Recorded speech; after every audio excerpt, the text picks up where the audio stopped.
to connect a region of over 600 million bridges between our lands.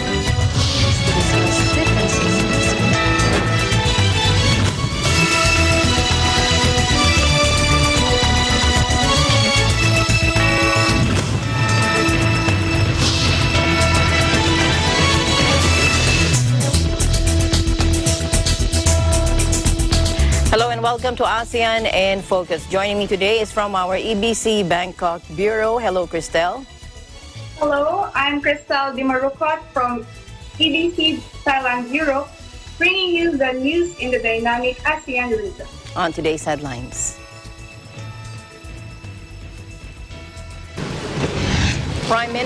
Japanese Prime Minister Yoshihide Suga said that his country will provide 50 billion yen to Indonesia to fight COVID-19. In East Asia, many Dr. Michael Ryan, head of emergencies at the World Health Organization, says Asia's follow through in the fight against COVID-19 and its population's greater trust in and compliance with their governments have given a continent a leg up against the coronavirus. And managed to sustain that. About 335 persons were displaced in Aurora province due to the effects of tropical storm Pepito.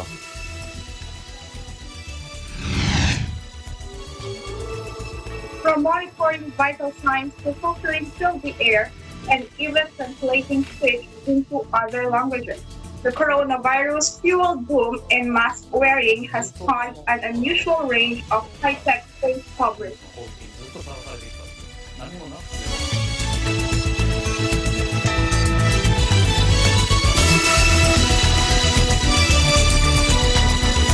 First, in the Philippines, about 335 persons were displaced in Aurora province. Now, this is due to the effects of tropical storm Pepito. That is according to the National Disaster Risk Reduction and Management Council. Citing initial reports from the ground, Mark Asean Timbal and the RRMC spokesperson said 253 of these individuals stayed in 13 evacuation centers set up by the provincial government.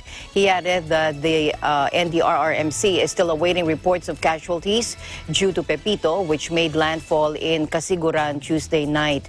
Mr. Timbal said, as of this reporting, there is still no major untoward incident reported to the NDRRMC, and there are no casualties yet. Yet, Timbal said 20 barangays in Pampanga reported floods from 1 to 3 feet deep. 19 of these barangays are in Macabebe and 1 in Masantol.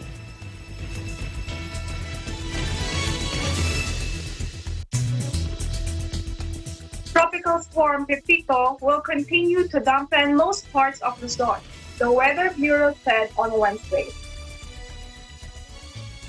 Pepito was last tracked 115 kilometers northwest of the Gipan City, Pangasinan, or 120 kilometers west-northwest of Baguio City, moving west-northwestward at 30 kilometers per hour.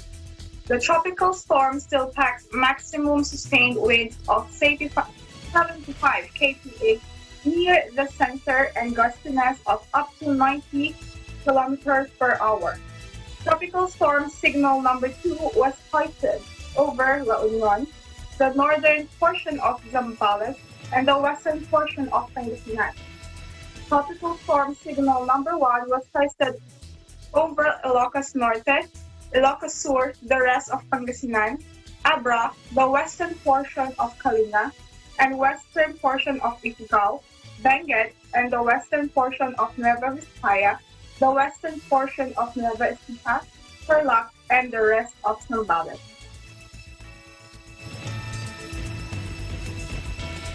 Staying in the Philippines, presidential spokesperson Harry Roque said funding the initial supply of coronavirus vaccine from foreign partners is not a problem, as the government has a financing scheme already in place. Let's listen in. At whether or not it's in the budget, we have a financing scheme already in place. Kung meron na po tayong mabibili ngayon, makakabili na tayo ngayon kasi hindi naman po problema ang financing. Secretary Roque also said the Department of Foreign Affairs is mobilizing its foreign missions to coordinate with host countries and foreign manufacturers to discuss possible partnerships on the vaccine. Among these posts are the Philippine embassies in the United States, Russia, China, the United Kingdom, and Israel. Hindi naman tayo papayag na maiwan tayo no, na hindi tayo makakuha. So we're exerting all efforts na masigurado na makakakuha tayo ng most amount of quantity that we can at the soonest time possible. Recently, Philippine Ambassador to Washington, D.C., Jose Manuel Romualdez said Pfizer is set to apply for emergency approval of its candidate vaccine this November, which is being tested on 38,000 participants worldwide. He noted, however, that the Department of Health has yet to sign a confidentiality disclosure agreement, or CDA, with the American firm in preparation for Phase 3 trials of candidate vaccines in the Philippines. Romualdez also stressed that signing a CDA is not a commitment but simply gives the pharmaceutical firm an assurance that their formula would not be disclosed.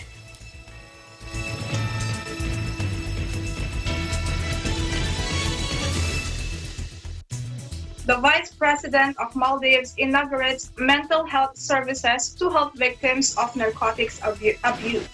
Steffi Dewan reports. Hi, Cristel. Yes, that's the latest news for today. Vice President Faisal Nasim has officially inaugurated mental health services by the National Drug Agency, or NDA, at Gagan Clinic. The Vice President stated that the government strives to utilize youth and create opportunities for them within the society. Strategic Action Plan, or SAP, designates high priority towards rehabilitative programs for the youth so as to cultivate a productive society free of drug abuse. He added that despite the introduction of numerous rehabilitative programs, successful treatment can only be achieved through perseverance. Vice President Faisal Nasim strongly urged to remain committed to supporting all efforts in eliminating and reducing substances abuse in the country. Mental health services was launched at Gagan Clinic with the objective to assist victims of narcotics abuse and to provide psychological trauma support to improve their mental wellness. And for additional update, Crystal, a local NGO called Family Legal Clinic, or FCL, announced a free support program for individuals responsible for supporting families who are financially affected by the ongoing COVID-19 pandemic. With grant assistance from the United Nations Development Program, or UNDP, this program, entitled Moving Forward in Uncertainty, will be held online from October 25th till November 14th. According to Abdullah Fasi, a specialist psychotherapist who will facilitate bi-weekly session, the aim of this program is to equip participants with the skills to cope and manage their situations, while providing a space for them to share experiences and find community with others in similar circumstances, especially to those individuals that presently without access to mental health support. Legislation for moving forward in uncertainty are currently open. FCL is an NGO that provides pro bono legal advice to individuals with family-related or domestic violence issues. And that's the quick update from Maldives. Back to you, Crystal. Thank you so much for your updates there. Looking forward to more updates coming from Maldives. Stay safe. Thank you, Crystal. Reporting live from Maldives, this is Steffi Dihuan, and we live in interesting times. All right, thanks, guys. Now let's go over to Bangkok. What is the latest over there? Faye Barte joins us live. Faye? Good afternoon to you, Alma, and good afternoon to all our viewers. Here is the update from the protests happening here in Thailand. Mr. Suranath Penprasert is reported to be a coordinator of the group named Active Youth, and he was arrested at his house today. The arrest warrant that has been approved by the criminal court was released on Tuesday. The charge is to have purpose of harming Her Majesty the Queen's liberty. Section 110 of the Criminal Code is charged to him. It happened when a motorcade of the Queen and His Royal Highness Prince Dipangkorn Rasmijoti passed the crowd of people or the demonstrators just outside the government house on October 14. 3 people have been also charged with the same incident. Back to you, Alma. All right. Thank you very much for your updates on the ongoing protests. Are there still protests going on today? Are there any planned schedule, or they don't say whether they will have a protest or not? We haven't received any update or the report about the rally yet, and because they are not disclosing the exact location of the rally. However, even if there is a rally ongoing here in Thailand or here in Bangkok and different parts of Thailand, peace is still seen to each location and to everyone. How about going to work? Are you guys able to go to work? I know the protest may have caused traffic. Yes. Yes, Alma. Going to work is completely fine for everybody. We can go to work every day without any hassle or without any problem. The traffic going home is not just the same. It's just almost the same because, as I've said, there is no serious problem that is happening, even if there is a protest. Like, we can define that the protest or the rally is still having peaceful output because no violence, no serious violence, or no serious physical injury that is happening and even recorded. Well, in fact, Alma, from the last days of September up to October, they are actually celebrating a festival. I mean, they are having the festival, vegetarian festival. So it's like they are going to switch the eating habits into vegetarian or vegetables food, and this would be for 10 days. So like everything would be okay if everything is still fine here. However, strict precautions and health protocols must be followed. All right. So life goes on, and life is not disrupted as expected, not as worse. Yes. Thank you very much. Thank you very much, Faye, for your updates. And finally, you were able to report. Thank you so much, Faye. Thank you very much, Alma. This is Faye Barte reporting live from Bangkok Thailand Bureau, and we live in interesting times. Meanwhile, the WHO, Dr. Michael Ryan, head of the emergencies of the agency, said that Asia's follow-through in the fight against COVID-19 and its population's greater trust and in compliance with their governments have given the continent a leg up against the disease. Take a look. In East Asia and many territories and health authorities, and the health authorities in Japan, in South Korea, the health authorities in the China mainland, in Taiwan, in Singapore, and in Australia have made huge progress against the disease and have managed to really crush that curve and keep it down, and managed to sustain that through a very long time of low numbers. One, I think, was a focus on case detection, case isolation, and especially quarantining of contacts and supporting those contacts in their quarantine, not just sending people home, but supporting them in that process.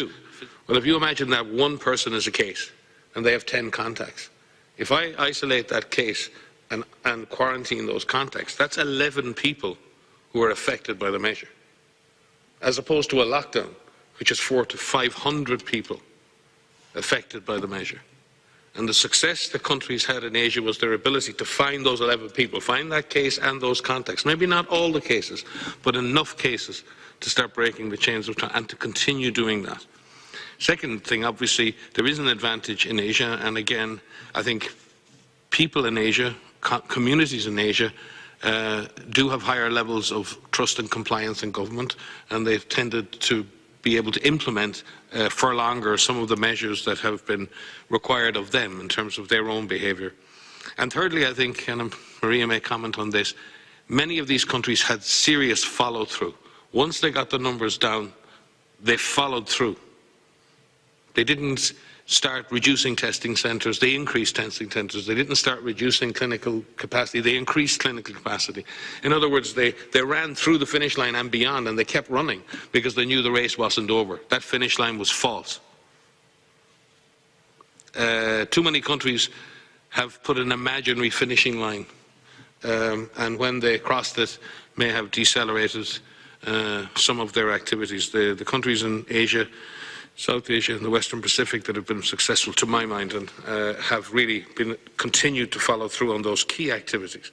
The other thing many countries have done, I think, is had multiple measures. If you look at testing in places like Korea, it's been very intense. It's been very intensive, very deep testing at community level. In Japan, it's not been quite as intense, but they've really focused on cluster investigation. They've focused on really breaking clusters and learning from those clusters what's driving super spreading events in Japan. So again, there's no right answer. There's no one size fits all. Each of those successful countries has taken the tools, all of the tools, and seen how it can apply those tools within its territory, within its social, and then it's followed through on those activities even when the numbers have got low. And it's managed to sustain their community commitment to those measures. But because those countries have been able to open up again, because those measures now only affect small numbers of people, the case and the contacts, and the rest of life has got back to normal, those countries now have an advantage of being able to sustain the effort. It's very tough for countries right now in Europe and North America, going back into another phase of potential lockdowns. People are exhausted, they are tired, and it's not an easy situation that Europe faces or that North America faces. But as Tedros always tells us here, there's always hope. There's always a chance to turn things around.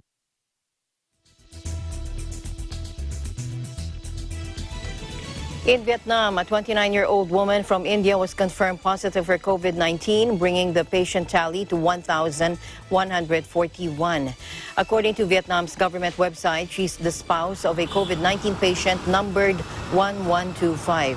The latest patient flew from India to Ho Chi Minh City on October 6, and the outcome of her second COVID-19 test released on October 19 showed that she's positive for the virus. She's being treated at the city's Cu Chi Field Hospital. All entrants must be placed under medical surveillance for at least 28 days to contain the disease.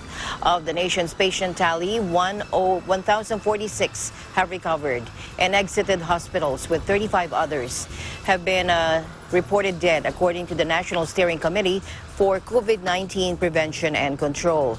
Though the pandemic has been brought under control, the government called on authorities at all levels and citizens to continue staying vigilant against COVID-19 as winter nears.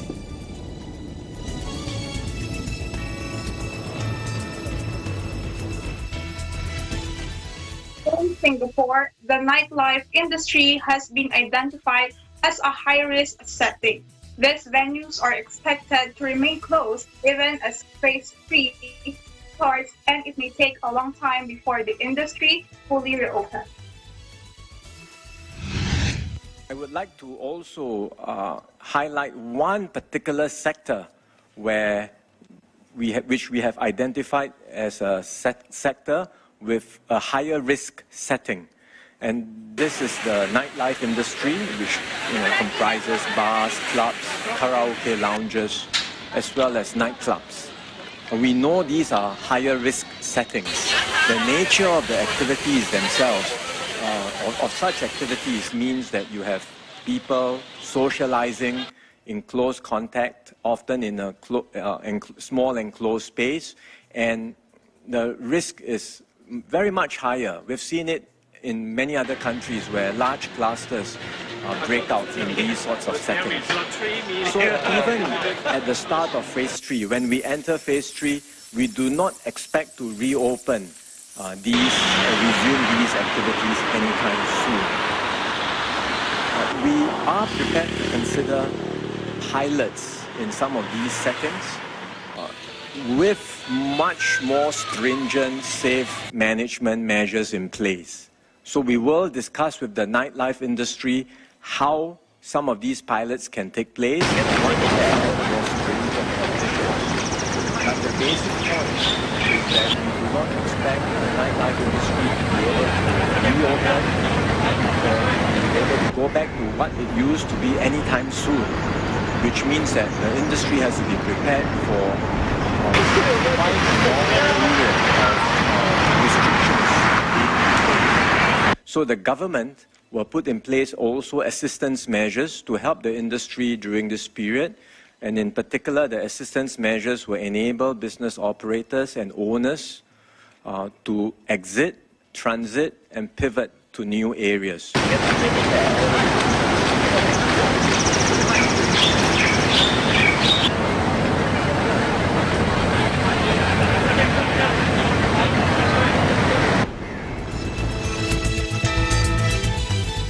The pilot in command of a helicopter that crashed in Laguna last March is facing administrative charges before the Internal Affairs Service, according to the Philippine National Police spokesperson, Colonel Ismael Yu. Yu said the findings of the investigation of the Special Investigation and Task Force, or SITG Bell 429, led by Lieutenant General Guillermo Eleazar, recommended that pilot in command, Lieutenant Colonel Roel Zalatar, be held accountable for criminal and administrative capabilities.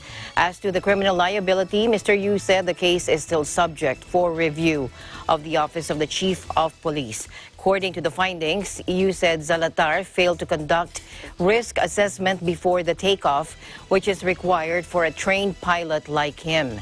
Yu said the investigation also found that the helicopter has no trouble in both engines. Immediately after the PNP helicopter crash at the Laperal compound in San Pedro City, Laguna on March 5 of this year, all PNP air assets were temporarily grounded, and Eleazar was designated to lead the Special Investigation Task Group Bell 429, which was instructed to conduct a thorough investigation on all the circumstances that led to the crash. The SITG Bell 429 has also recommended safety measures to prevent the repeat of this incident. Currently, the PNP maintains a fleet of Airbus H125, Bell 429, and Robinson R44 multi-role police helicopters.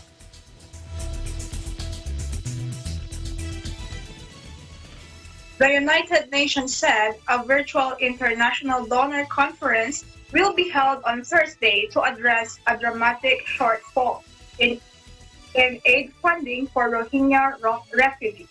The United Nations Refugee Agency said that the conference was being called to meet urgent humanitarian needs of forcibly displaced Rohingya, both inside and outside Myanmar. The ongoing humanitarian response is facing a dramatic shortfall this year, as less than half of the requested funds have been received so far. In 2020, the United Nations has appealed for more than $1 billion to meet the humanitarian needs of Rohingya refugees in Bangladesh. The spread of the COVID-19 pandemic has added layers of new challenges and needs to an already complex and massive refugee emergency. Across this entire region, most Rohingya live on the margins of society, and they need to be assured access to basic healthcare, clean drinking water, a reliable food supply, or meaningful work and educational opportunities. The COVID-19 pandemic has worsened their living conditions, made access to services even more challenging, increased the risk of sexual and gender-based violence, and exacerbated the impact of infectious diseases for displaced Rohingya living in the crowded camps, such as those in Cox's Bazar and in Rakhine State. The focus of the search for solutions to this crisis must be the voluntary, safe, dignified, and sustainable return of Rohingya refugees and other displaced people to their homes or to a place of their choosing in Myanmar. The responsibility for creating conditions conducive for the safe and sustainable return of Rohingya rests with Myanmar authorities.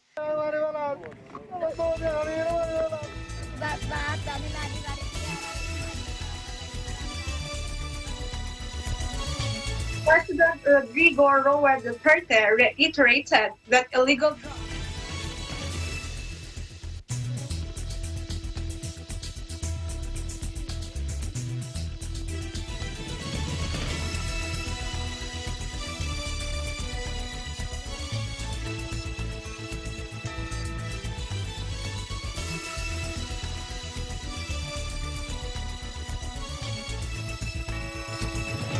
Prime Minister Yoshihide Suga said that Japan will provide 50 billion yen or $473 million to Indonesia to fight against COVID-19.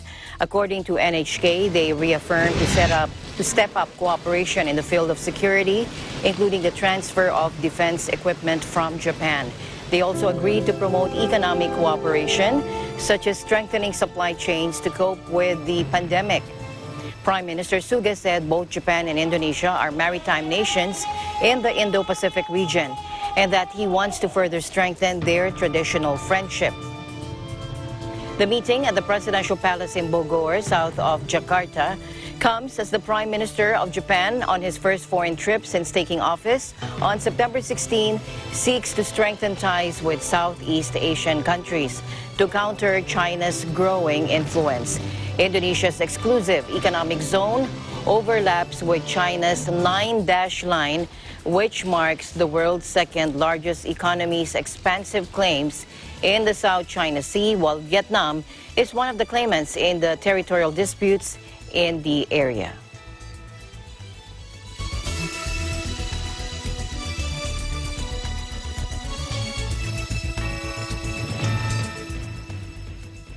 President Rodrigo Roa Duterte reiterated that illegal drugs are a threat to state security, so it is important to take action to prevent the further spread of drugs in the country.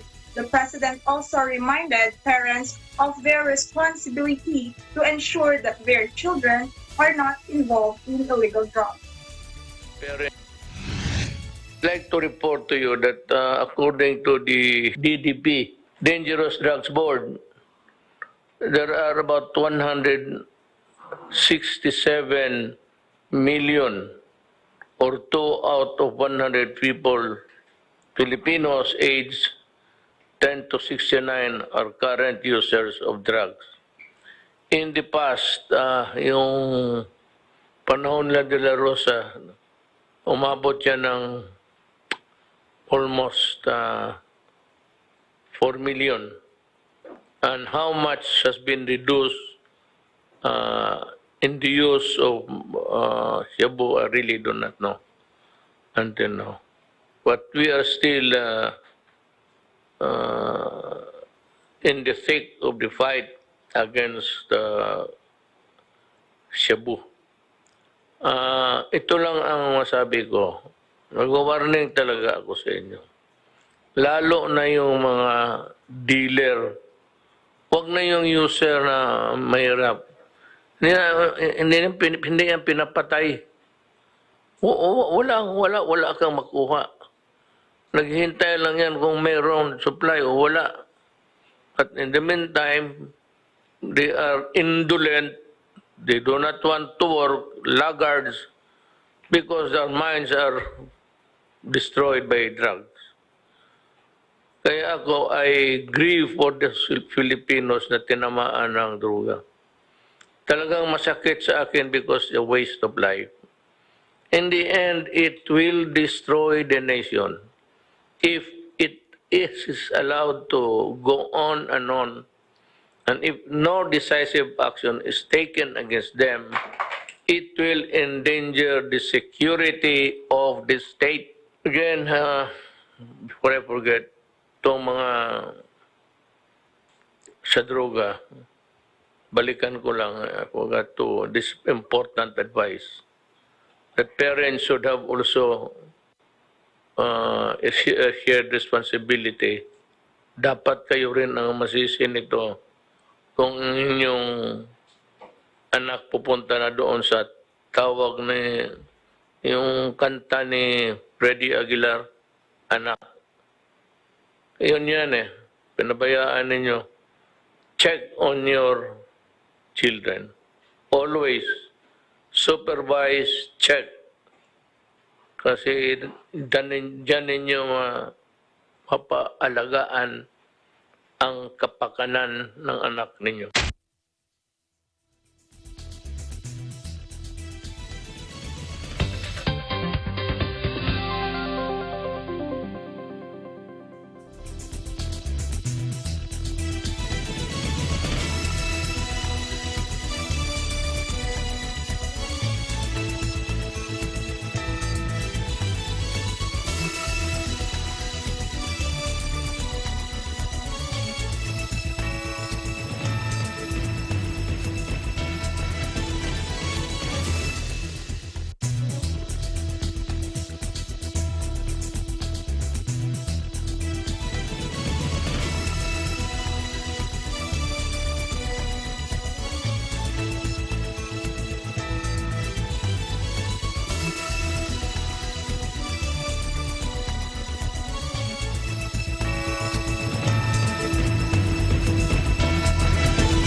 Hello there. Imagine Demi got the virus, and she infected 2 more. And those 2 infected a lot more of people. And it goes on and on until it became an epidemic. But what if Demi stayed at home? Then those 2 wouldn't have contracted the virus. Then those people would have not been infected. This is not just your battle, it's everyone's, and you can be a huge help. Follow social distancing, or better yet, stay at home. Hey everyone! I'm Nikki Fakal Arsena. Abangan niyo po ako and the rest of the Barkada and your favorite OPM artists on Letters and Music. Prime time na! Mula Monday to Friday, 8 p.m. only on Net 25. See you!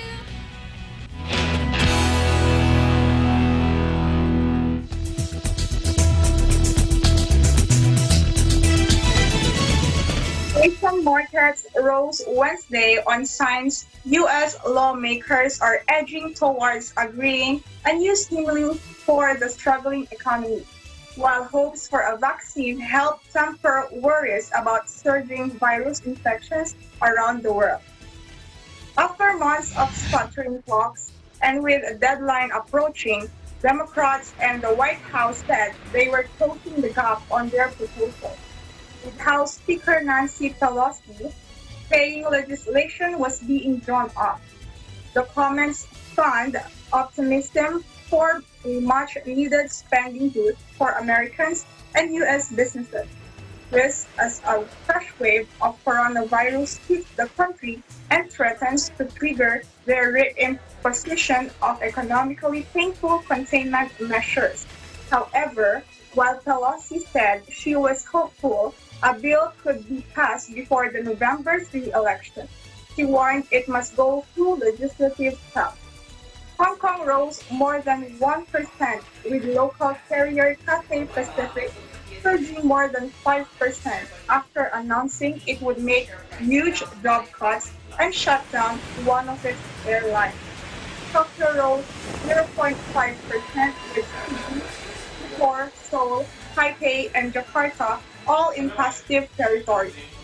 Manila rallied almost 2% as strict curfew measures were eased in the Philippine capital, but Shanghai fell after recent gains.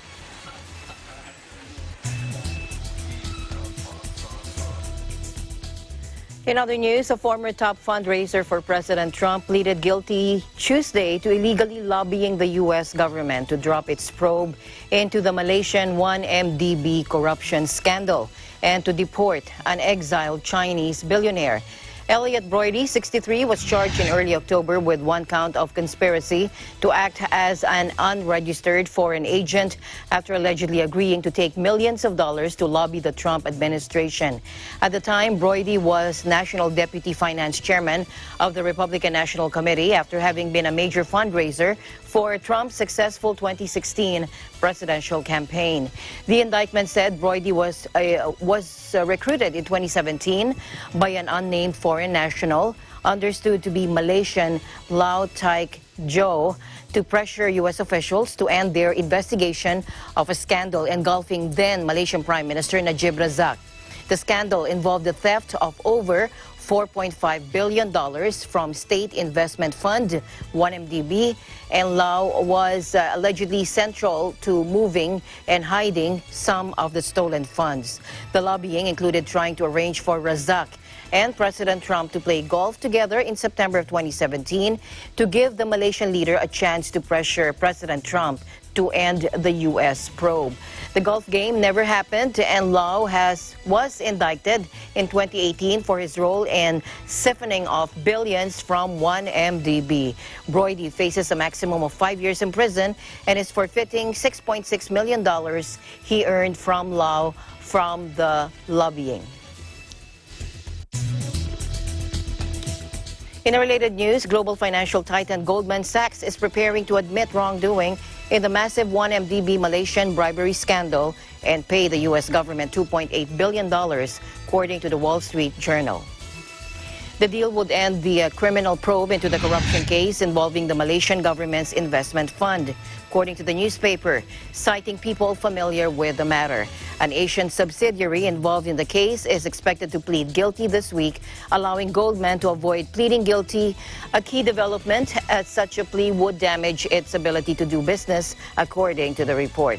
A spokesperson for the bank declined to comment on the status of the case. The Justice Department has said more than $4.5 billion was stolen from 1MDB by high-level officials at the fund and their associates between 2009 and 2015. Goldman helped raise $6.5 billion for the fund, and two ex-bankers are accused of misappropriating billions, bribing officials, and giving false statements in relation to bond issues they arranged for the fund. The Malaysian government dropped the charges against Goldman in July after reaching a $3.9 billion settlement with the financial giant. The firm, which posted profits of $3.5 billion in the latest quarter, had set aside more than $3.1 billion as of September 30 for litigation and regulatory proceedings. The fraud involved former Malaysian Prime Minister Najib Razak and his cronies, and the cash plundered from state coffers bankrolled a global spending spree. It was used to buy everything from artwork to real estate to a super yacht.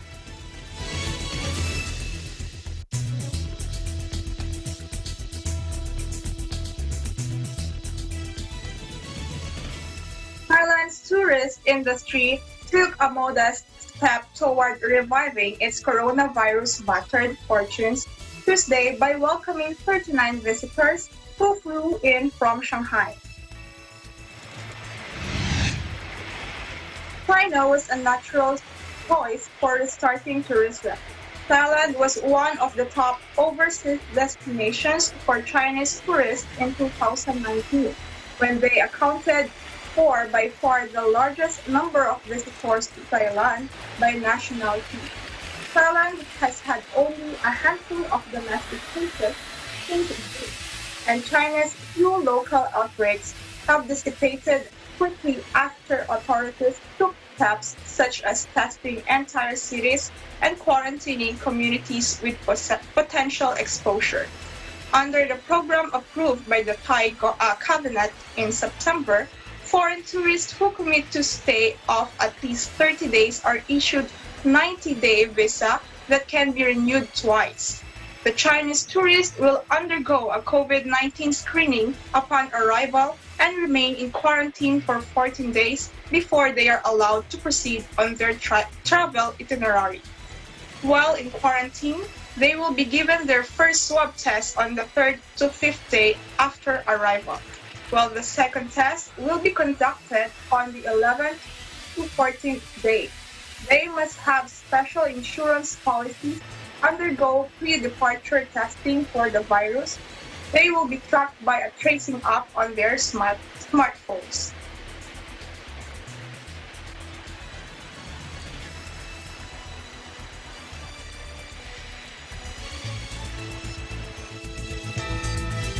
And Singapore Airlines is set to resume flights to New York on November 9.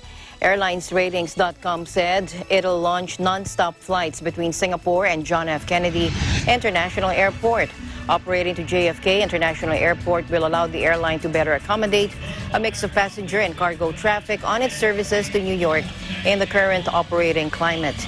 Singapore Airlines says it anticipates significant cargo demand from a range of industries based in the New York metro area, and this would be in the field of pharmaceuticals, technology firms, and even e-commerce.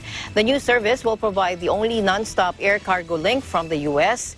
Singapore Airlines non-stop services to New York would also be supported by the growing number of transfer passengers who can now transit via Singapore's Changi Airport.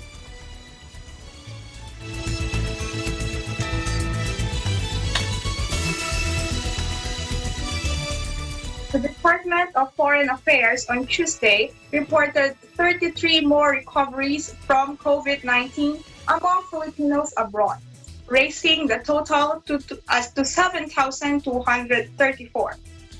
It has also logged 26 new infections in the Americas, Asia Pacific, and the Middle East, bringing the COVID-19 case count overseas to 11,178.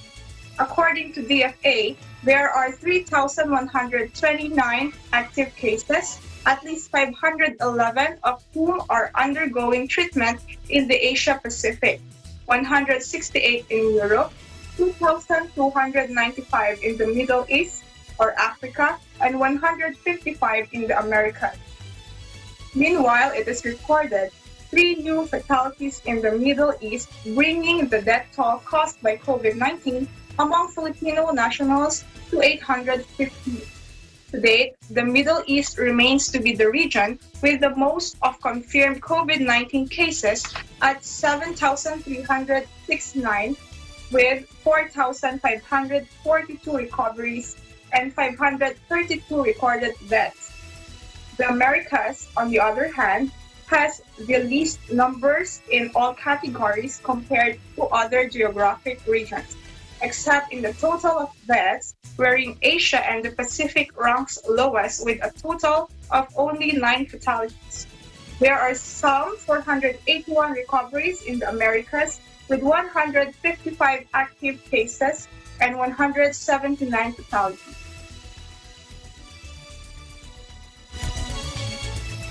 The Philippines has the 4th worst pension among 39 economies in the world, and it has to improve the adequacy and integrity of its retirement income system, according to a report in the Mercer CFA Institute Global Pension Index 2020. The country received a dismal 43 out of 100 to place 36th among 39 nations in terms of pension system. The Philippines only bested Turkey, Argentina, and Thailand on the list. According to the report, the Netherlands and Denmark have the best pension for their first-class and robust retirement income system that delivers good benefits, is sustainable, and has a high level of integrity. As for those with a D rating, their system has some desirable features, but also has a major weakness and/or omissions that need to be addressed. Countries with a D rating are the Philippines, Japan, China, India, Mexico, Turkey, Argentina, and Thailand. The average score globally was 59.7, and the Philippines was way off at the mark at 43, which is lower than 43.7 it obtained last year. By sub-index, the Philippines was given a grade of 38.9 adequacy for and 34.8 for integrity. It got its highest score of 53.4 for sustainability.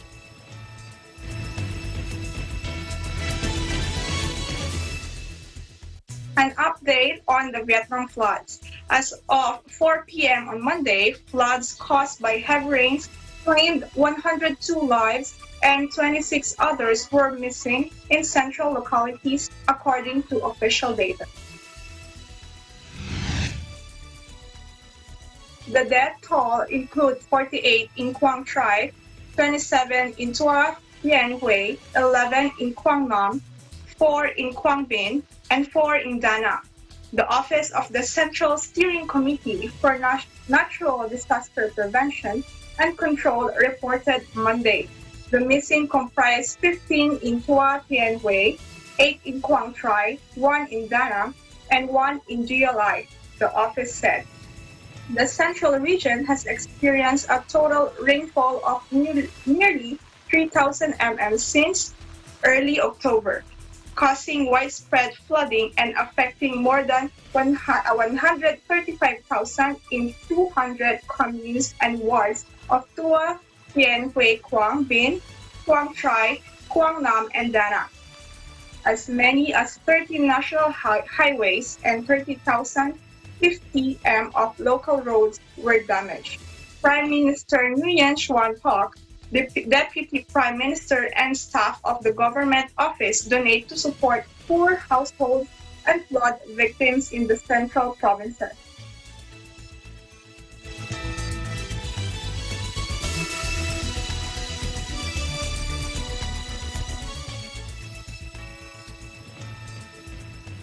The death toll includes 48 in Quang Tri, 27 in Quang Tien Huy, 11 in Quang Nam, 4 in Quang Binh, and 4 in Da Nang.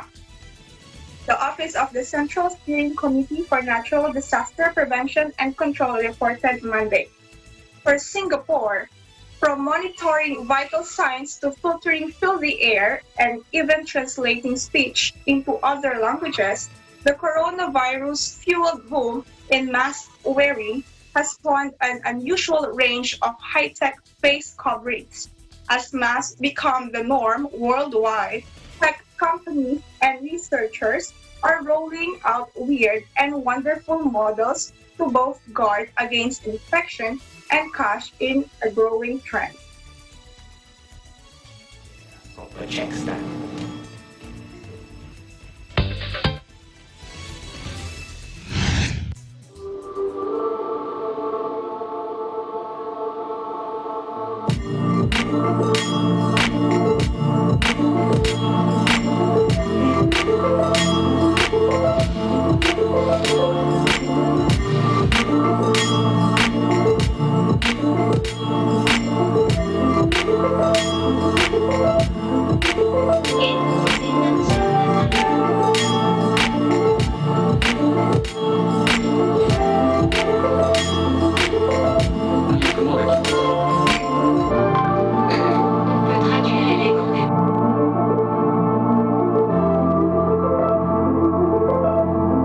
ずっとこのコロナが起きてから人はですね、ウイルスの攻撃にずっとさらされてきたっていう、何もなす術がないみたいな、ずっと、それをですねテクノロジーでもしかしたら少しでもソーシャルディスタンス保ちながら、収束に近づける、テクノロジーで何かウイルスに対抗するみたいな、そういう人間の知恵で対抗できるんじゃないか。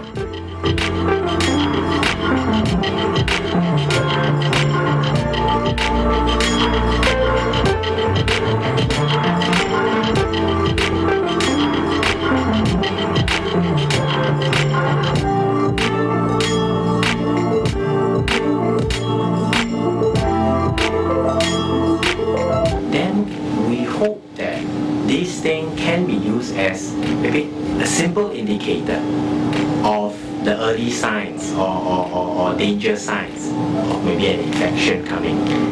And we will be able to warn the people to quickly go and see a doctor to get a swab done or to get their proper checks done.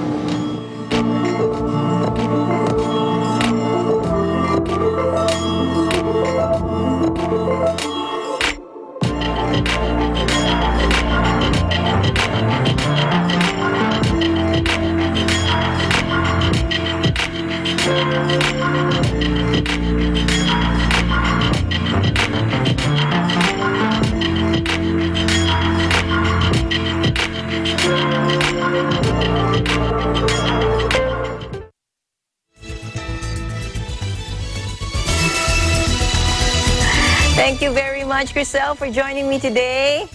Thank you for helping me out. Yes. And that's the latest news in ASEAN region. Thank you for joining us here in ASEAN in Focus. This is Chriselle Di Marukot from your Thailand Bureau, and we live in interesting times. See you again sometime next week, Crystal. And I'm Alma Angeles. We live in interesting times.